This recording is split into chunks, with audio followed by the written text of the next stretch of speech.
Hey, what's up? This is the YouTube channel called Onioncreature, and today is time for a review of Boxboy plus Boxgirl, a game which was released in late April of 2019, and I am not reviewing until June of 2019 because I've been very busy with all these separate life events, all this, nonsense and garbage, when I could have been talking about Boxboy plus Boxgirl, the most important release of the year. So, I'm deeply regretful that it's taken me this goddamn long to get to this review, but here I am, and without further ado, I'm gonna talk about Boxboy plus Boxgirl for a pretty long time. One thing I particularly liked about this game is not actually in the game itself, it's the build-up to the game's release. On the official Boxboy Twitter page, they posted all these cute little illustrations building up to the release for each different holiday. There was an Easter one, they had one for April Fool's Day where Kirby and QB swapped shapes, so Kirby was a cube and QB was a circle, and that was really funny.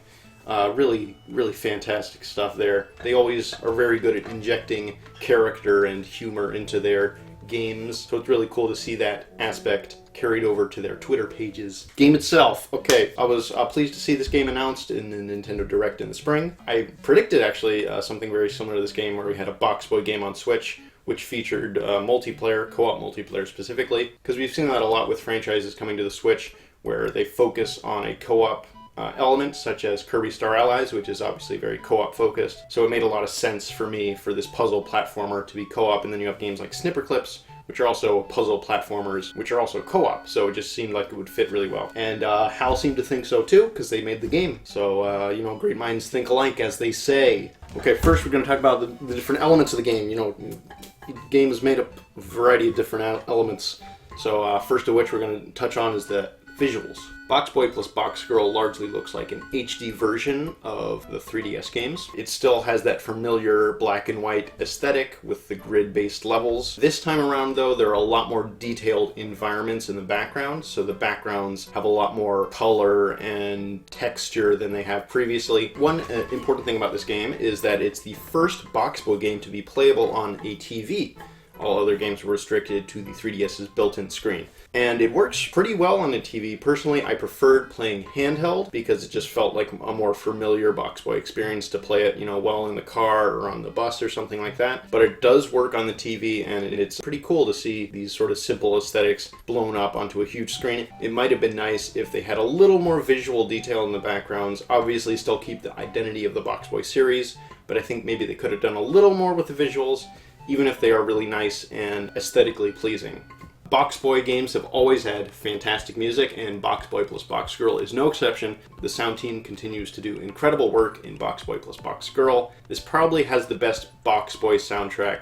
There's some really fantastic atmospheric pieces, and the music's just kind of like chill and fun to listen to, and works really well for a puzzle game. The last minor aspect that I want to touch on in terms of the presentation is the HD Rumble implementation, which is pretty limited. It only really happens whenever you produce a box outside of yourself, but it is nice, and I'm glad to see it's there. It's a little more prevalent than in Kirby Star Allies, which I thought underutilized HD Rumble a bit, so it's glad to see HAL's next game on Switch uses it a bit more properly, though it probably could have been a little more, but it's still a step in the right direction, and I appreciated having it there. There's also a minor frame rate issue in the game, which was kind of unexpected for me. Every once in a while, you'll come across these minor frame stutters, but it was kind of weird, because you wouldn't really expect a Boxboy game to have frame stuttering, and it didn't really affect gameplay, but I did notice it, and just wanted to point it out that it was a little weird that there's a little bit of frame stuttering. Okay, all right, we got all that stuff sorted out. Our next section we're going to discuss is the narrative, because you got to have that Boxboy lore. Boxboy is a series known for its deep lore, so let's delve into that. So the story is pretty standard for a Boxboy game. The box world is under threat from a mysterious extraterrestrial force, and you, as QB, have to go stop it. So, pretty straightforward, but it's told well. There are a few cutscenes throughout the game, and The characters are actually surprisingly expressive. The animators do a great job of giving the characters a lot of personality through their animations. There are a lot of really fun and cute moments throughout the game that you can look forward to. Boxboy plus Boxgirl, as you may not know, has 3 different story campaigns, each of which have a sort of distinct story, and they actually connect to each other in some pretty interesting ways. This is probably the most in-depth variation of the Boxboy story that we've seen thus far, and I'm pretty excited to see how HAL expands on it in future titles. And while the story does connect to previous Boxboy games, it is also completely standalone. So if this is your first time playing a game in the series, you should be totally fine. Now we're going to go to the sort of gameplay and game mechanics and talk about that for a little bit.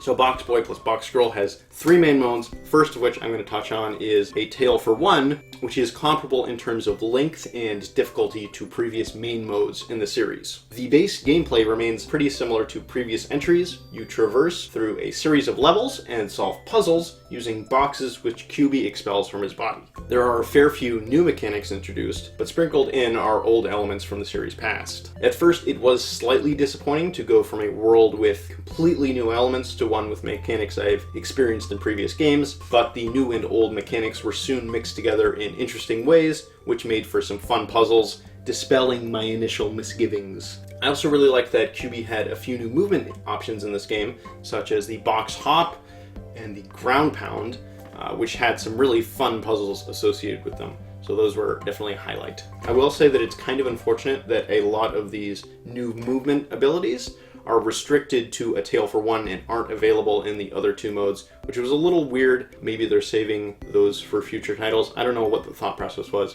A little unfortunate, but not a deal breaker. One other thing I was kind of disappointed to see was that the alternate box types introduced in Bye Bye Boxboy, such as the bomb box or teleport box, are not present in Boxboy plus Boxgirl. I assume these were removed so that the developers could focus on creating a more entry-level experience, which could be played with 2 players, but the omission is still disappointing since the alternate box types were a lot of fun. There's also been a change to the game's reward systems. Previously, crowns would disappear after a certain amount of boxes were used, but now they remain no matter how many boxes QB and friends produce. There's a separate ranking system in Boxboy plus Boxgirl, which rewards players for keeping their box use under a specified amount. By collecting both the crowns and using the least amount of boxes possible, a level can be fully completed, which does complicate the system a little bit, but it isn't really that big of a change in the long run, and it makes me wonder why they changed it at all. Not that I particularly mind the alteration.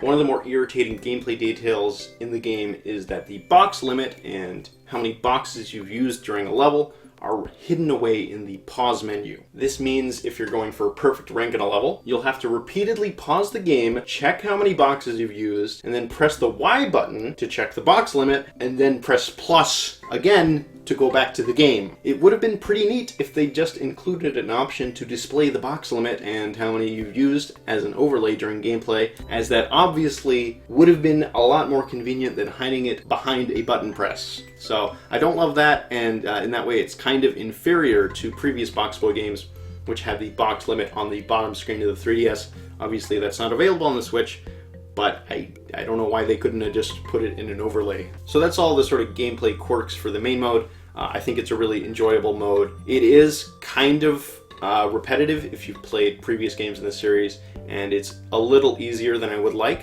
but I would say that the other modes in the game do make up for the slightly lackluster main mode, even if it is still a good mode overall. Okay, so co-op, which is referred to in the game as A Tale for Two. So the game is available in both 2-player and single player, and I played through the game in single player, but it is surprisingly fun on your own. It is a good time, even in single player. The first few worlds do feel like a bit of a retread from the main mode A Tale for One, but after that the levels start to deviate from the single player more, and it presents a lot more new ideas, which are fun to see. This mode offered a lot of really unique and fun puzzles. Having 2 characters to control added a huge variety of options, and new ways to get through levels, which hadn't existed previously in any other game in the series. I actually think I enjoyed the co-op levels a bit more than the ones in the main mode, as I found them more challenging and engaging. The levels are clearly designed to be tackled by two different people working to find solutions together, so playing it alone added a great deal more difficulty, which I really liked. I rarely felt like I was getting a compromised experience by going through the co-op mode on my own. It's far more accommodating than other single-player co-op experiences I've played, like Snipper Clips, which is kind of tricky to play with just one person. There is one notable exception to this, which I will touch on in a bit, but not quite yet. But you know who the real star of the show is?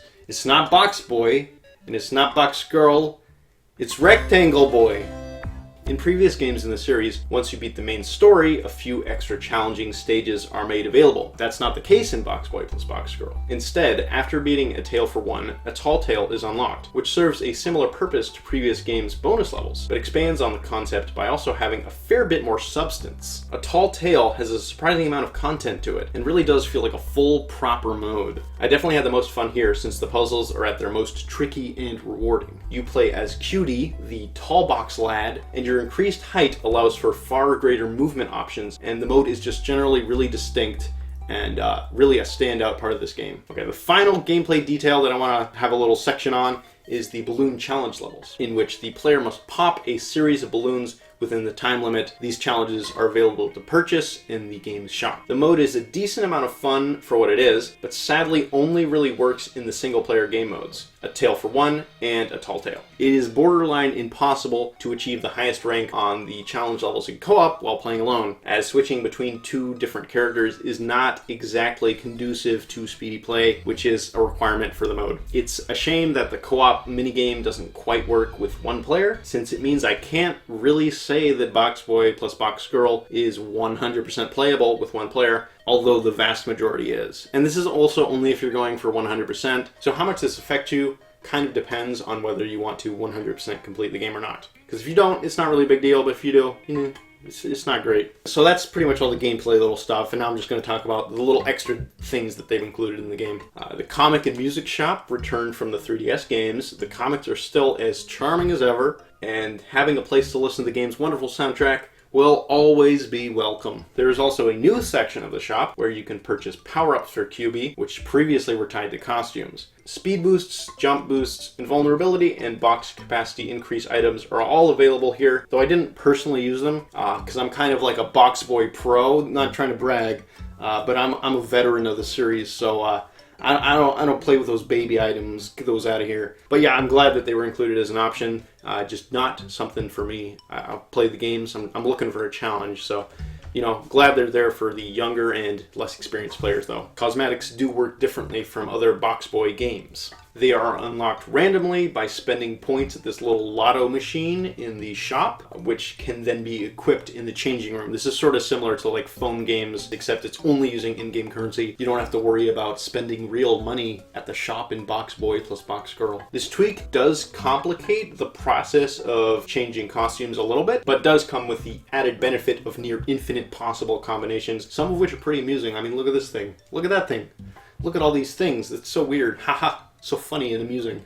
One thing that has been removed is amiibo functionality. This was available in Bye Bye Boxboy, and it has been stripped from the game. No trace of it whatsoever. That kind of sucks. It's a dang shame that the amiibo functionality has not returned. Kirby costumes in particular were a huge highlight of Bye Bye Boxboy, and man, it's just too bad that they're not here. They were really cool, man. It's also not great that the QB amiibo, the Boxboy amiibo, is not compatible with the latest Boxboy game. I'd venture a guess that the amiibo's Japan exclusivity is why they didn't put in any support for it, since players outside of Japan would need some other method of unlocking the content which is locked behind the amiibo, since it wasn't released here, which they had a solution for with Bye Bye Boxboy. But here it looks like they just didn't know what to do, and they were like, alright, we're not going to put any amiibo in it, just screw it, it's all gone, scrap it. It's like it didn't even happen. It's like the amiibo doesn't even exist. Of course, they could have just released the amiibo internationally, but no, of course not. No. So that's the situation with amiibo. It's too bad. There is a small little consolation here in that there is another HAL Laboratory character who is playable in this game. I won't say who. No sign of other HAL characters, just the one. No Kirby characters, no other Boxboy amiibo content. So that's too bad. It's the end of an era, the end of the Boxboy amiibo era. It was compatible with like 3 games, and that was it. And there you go. Alright, so that's all the different things of the game. As you might be able to tell, I actually like this game a lot. I think it's really fun.